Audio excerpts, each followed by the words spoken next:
Hi everyone. Today we're going to be doing lesson 810, fractions and liquid measures.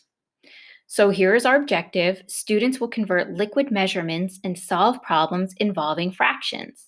So today we're going to be revisiting that big G poster with the gallon, quarts, pints, cups, and then you're going to see one more unit you're going to be introduced to, and that is the fluid ounce. So let's get started. Go ahead and click on your program, and we'll go right to the math message today. The math message is going to be a little bit of a review of what you've already learned. So for the math message today, you have to complete the two-column table. In the first column, they give you gallons, and in the second column, they want you to figure out how many pints are in each one of these amount of gallons. So I'm going to let you work on that by yourself, but I am going to give you something that could help you, and that's that big G poster. And you can find this all the way at the end of your program today, and I'm going to show you where it is. So if I go back, and you can find that, I believe it's slide 9. So if you go ahead, right here in slide 9, all the way at the end, showing liquid measurements, they give you that great visual, and you can use this to help you. So let's go on back to the questions.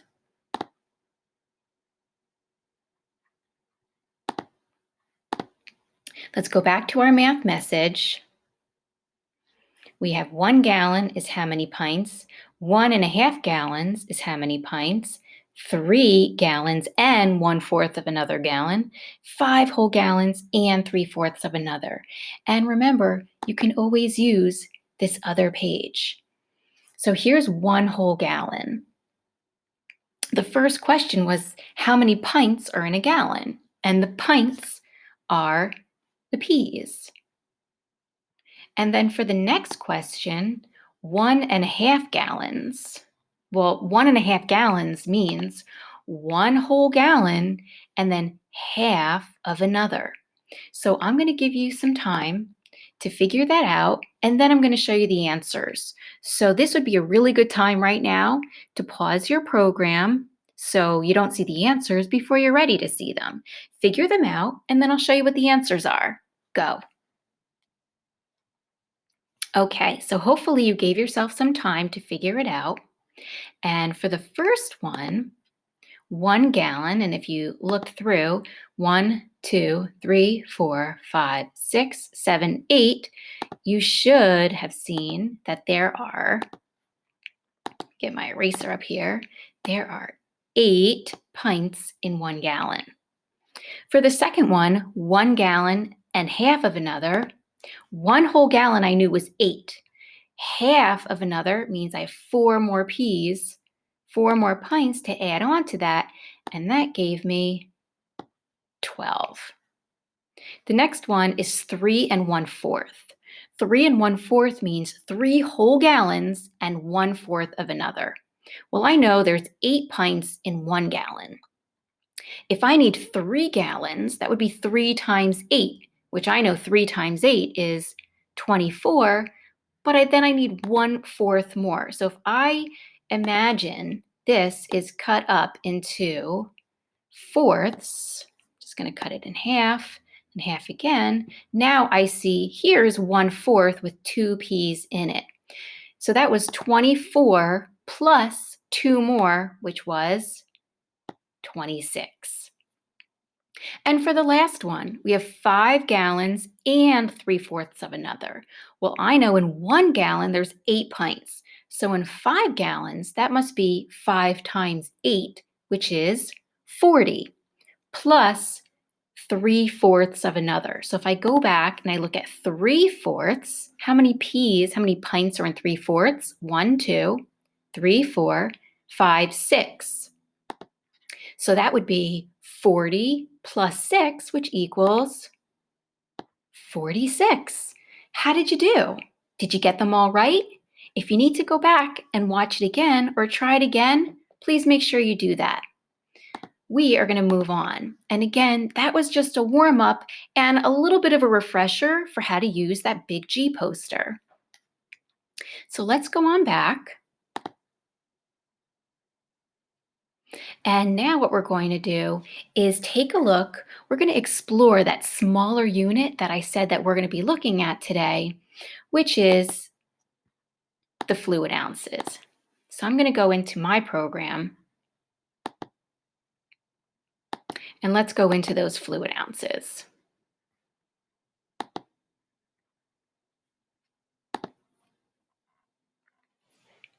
And here it is. And you may have even seen it in that Big G poster. If you look inside the C's, and the C's, the cups, were our smallest unit before, but they really weren't. There's something even smaller. And that capital F stands for fluid ounces.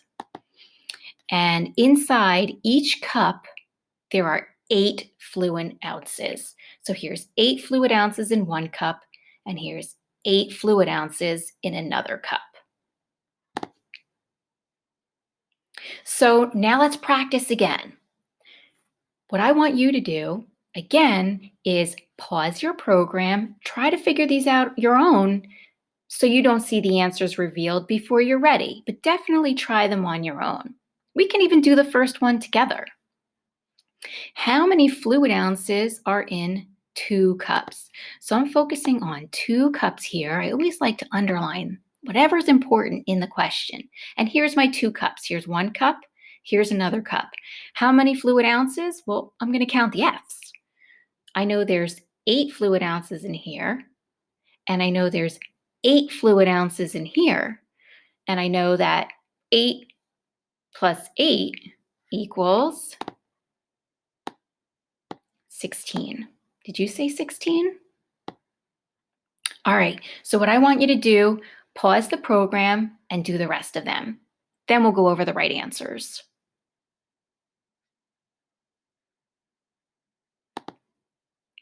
All right, so how'd you do? Did you figure out how many fluid ounces are in 5 cups? Did you say 40?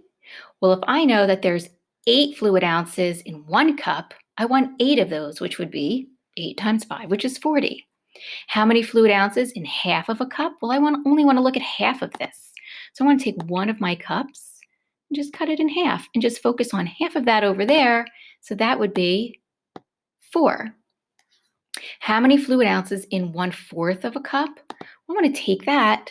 I already cut that in half. I want to cut it into fourths now. And I see in 1/4, I see 2 cups. How'd you do? Did you get them all right? All right, well, let's move on to the number stories that we're going to be working with today.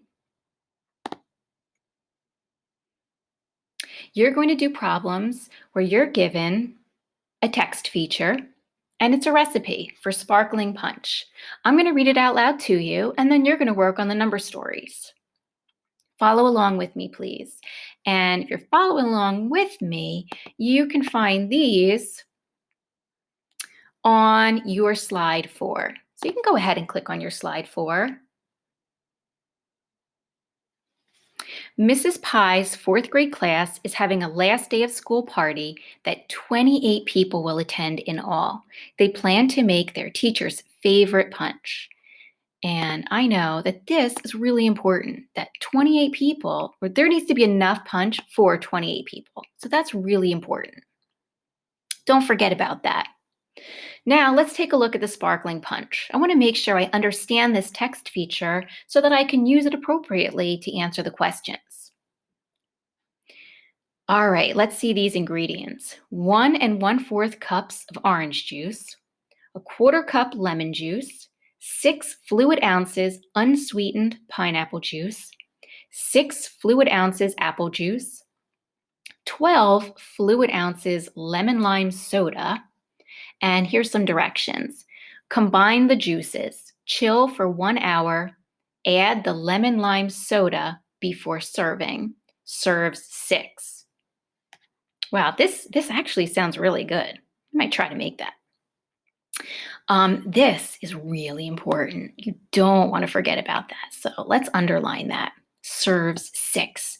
So are these ingredients here enough to serve everybody at this last day of school party?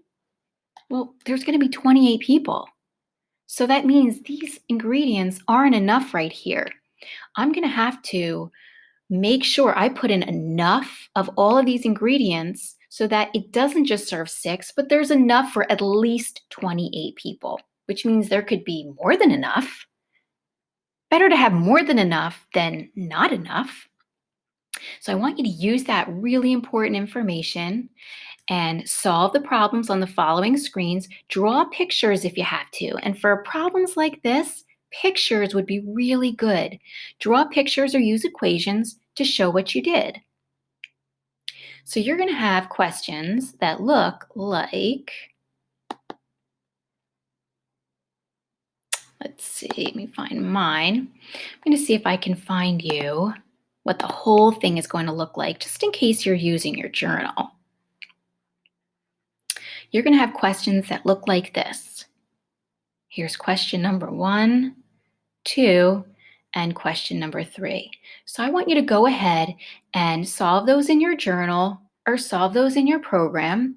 So pause the program, work on it, spend some time doing the equations or drawing pictures, whatever it is that you need to do, because I'm going to reveal the answers. And I don't want you to see the answers until you're ready to see the answers. You always want to make sure you try it yourself first. But then if you see the answers and that's not what you got, go back, try to figure out how that's even the right answer, and then maybe you'll understand it a little bit better. So again, pause the program, go into your own, try to figure them out. Do that now. All right. Well, hopefully, boys and girls, you were able to figure some of these out, and I'm going to reveal the answers. So again, if you're not ready to look at the answers, don't look at them. Figure them out for yourself first. Okay, here they are. Here are the answers for number 1. And again, if these aren't the answers that you got, please make sure you go back and figure out how these are even the right answers.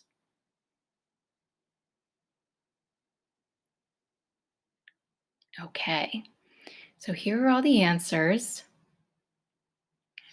And I'm going to take you back to your program so you can see what else you can do today. Both of these were all those questions. This is a great one to do. Practicing division, this would be so good, especially since you're about to go to 5th grade and your 5th grade teachers are expecting you to come in knowing how to divide, especially these 4-digit dividends by a 1-digit divisor. So definitely practice your division problems. And let's see what else is in here. You have your math boxes to do. You have the home link. This with that other page where we were using that big G poster. Here's another activity that you can work on. For this one, you're really supposed to be cutting them out. But if you read the directions carefully, you can draw lines on your screen if you needed to. If you don't have the ability to print out this page and cut them out, there's still a way that you can do it. And this would also be great practice. In fact, this could even be something that can be done before the lesson, or it's just great review after the lesson. So that's what you can do today, boys and girls. And if you're having trouble with this, don't forget that you can always go back and you can watch tutorial videos and you can do sketchpad activities. So good luck, boys and girls.